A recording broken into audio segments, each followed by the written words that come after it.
দেখো আমাদের বাড়ি তো গ্রামে আর তুমি তো শহরের, তুমি এসে আমাদের এই গ্রামে থাকতে পারবে তো? হ্যাঁ হ্যাঁ, কোনো সমস্যা নেই, আমি সব কাজ করতে পারি। আমি সকাল সকাল উঠে সব কাজ সেরে নেব। আমাদের তো খেটে খুঁটে খেতে হয়, আমাদের বাড়িতে তো অনেক কাজ আছে, তুমি এসে থাকতে পারবে তো? আর জানো তো, আমার না বসে থাকতে একদম ভালো লাগে না, আমার কাজ করতেই ভালো লাগে। তোমরা কোনো চিন্তা করো না। তাই? তাহলে তো আমি ধন্য হয়ে গেলাম, তাহলে আমার কোনো অসুবিধা নেই। তাহলে চলো আমরা বিয়েটা করে ফেলি। আচ্ছা ঠিক আছে। 5 মাস পর। বৌমা, কি হলো মা? এখন কটা বাজে? কেন মা, তোমাদের ঘরেও তো ঘড়ি আছে, ওখানে দেখোনি? বেলা 10টা বাজে, এখনো ঘুম থেকে ওঠেনি আর মুখে মুখে তর্ক করছো?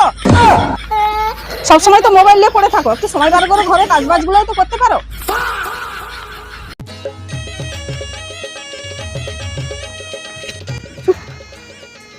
হ্যালো মা। হ্যাঁ বল, আমার শাশুড়ি না আমাকে সব সময় কথা শোনাচ্ছে। কি বলেছে? বলছে একটু সময় বার করে ঘরের কাজ বাজগুলোও তো করতে পারো। হ্যাঁ ঠিকই বলেছে, একটু সময় বার করে তো কাজ বাজগুলোও করতে পারিস। সময় কখন পাই বলো? ঘুম থেকে উঠেই তো 9টা 10টায়, তারপর হাত মুখ ধুয়ে চা মুড়ি খেতে খেতেই তো বেলা হয়ে যায়।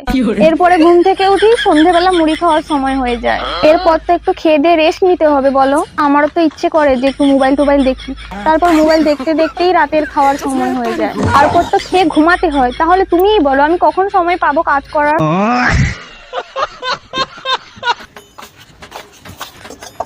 रुको जरा सबर करो।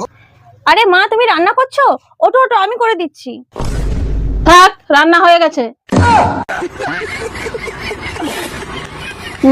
লাট সাহেবের ঝি, বেলা 10টা বাজে, এখন আসছে জলখাবার করতে। শোনো, আমি বাগানে যাচ্ছি, দুপুরে রান্না বান্না সব করে রাখবে, মনে থাকে জানো। 5 মাস হয়ে গেল, এখনো কোনো সংসারে কাজ বাজ শিখেনি, কোনো কাজ বাজ করতেই চাইনি, শুধু ফোন নিয়েই বসে থাকে, ফোন নিয়ে।